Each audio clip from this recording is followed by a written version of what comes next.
Eco পার্কের 6 নম্বর gate দিয়ে প্রবেশ করেছিলাম। এটা 6 নম্বর গেট। এই 6 নম্বর গেটের মধ্যেই আছে সোলার ডোম, যেটা নতুন তৈরি হয়েছে। এখানে 3 বছর পর্যন্ত কোনো টিকিট নেই। এছাড়া পার মাথা পিছু 200 টাকা করে টিকিট। টিকিটের ব্যাপারটা এখানে লেখা আছে, তোমরা দেখে নিতে পারো। চলো এবার প্রবেশ করা যাক, দেখা যাক ভেতরে কি আছে। ভেতরে আসলে নানান স্ট্যাচু আছে বিজ্ঞানীদের, এছাড়া রোবট আছে, তারপর সোলার সিস্টেম দ্বারা আমাদের কি কি সুবিধা হবে,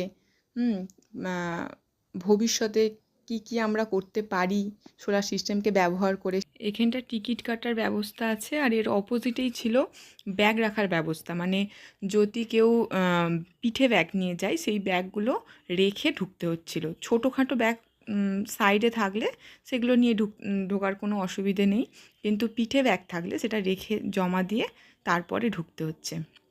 তো ভেতরে এগুলো আছে, নানান বিজ্ঞানীদের স্ট্যাচু। এখানে দারুণ একটা জিনিস আছে, সেটা হলো একটা গাড়ি, যে গাড়িটা পরবর্তীকালে আসতে চলেছে, সেটা সোলার সিস্টেম দ্বারাই চলবে, অর্থাৎ চার্জের মাধ্যমে চলবে। সেটা হলো এটা। আর এখানে আছে তুমি বাড়িতে সোলার সিস্টেম লাগিয়ে তোমার কত বড় বাড়ি সেই অনুযায়ী কত তোমরা গ্যাস খরচা করো, বা বাইক কটা আছে, কটা 4 চাকা আছে, হ্যাঁ, তার দরুন কতটা সোলার সিস্টেম লাগবে, এই সমস্তগুলো আছে। এখানে অপশানে দেখাচ্ছিল যে বাড়ির সদস্য কটা, সিলিন্ডার 1 মাসে কতটা ব্যবহার হয়, এসব নানান অপশানের মাধ্যমে ক্যালকুলেট করে ওরা বলে দিচ্ছিল। তো এখানে আমার হাজব্যান্ড যেটা করছিল, আর অনেক দিন পর ভিডিও আমরা ছাড়ছি। ভিডিও না ছাড়ার কারণ হলো আমাদের এই বেবি, যে আমাদের বিয়ের 10 বছর পর ভগবানের আশীর্বাদ স্বরূপ আমাদের মধ্যে এসেছে, আমাদের কাছে এসেছে।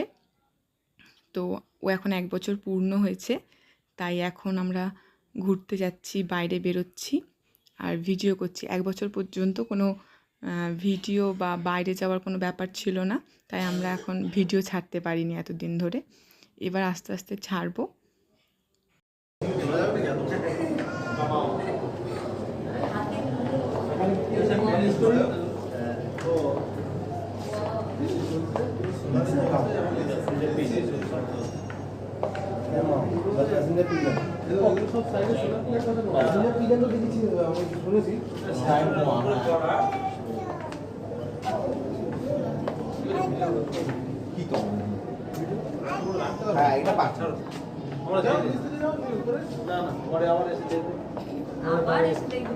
বাড়িতে সবার দেখালে ঠিক করে কেউ দেখতে হবে, ইনকাম না হয়েছে।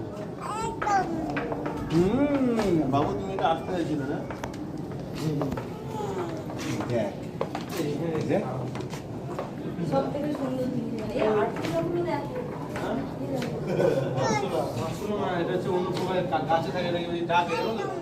এটা ছিল ওই 6 নম্বর গেটের মধ্যেই, যেটা গ্রাম বাংলার নানান সিনারি কৃত্রিমভাবে এখানে তৈরি করেছে। এটা তো কলকাতার মধ্যেই, নিউ টাউনে। এটা ধামসা, এটা একটা রেস্টুরেন্ট। এখানে অর্ডার করে খাওয়া যায়, কিন্তু আগে থেকে বুকিং করতে হয়। আর এটা গ্রাম বাংলার মধ্যে পড়ে। আর এটা ছিল মিষ্টি হাব। তো এটা 4 নম্বর গেটের মধ্যে পড়ে। তো এখানে আমরা পরে ওখান থেকে ঘুরে এসে গেছিলাম। আর এটা হলো একটা রাম মন্দির। ঘুরে টুরে আমরা বাড়ি ফিরে গিয়েছিলাম, ফলে অনেক সন্ধে হয়ে গেছিলো। তো যাই হোক, আজকে এই পর্যন্ত। ভালো লাগলে ভিডিওটা লাইক করে দেবেন।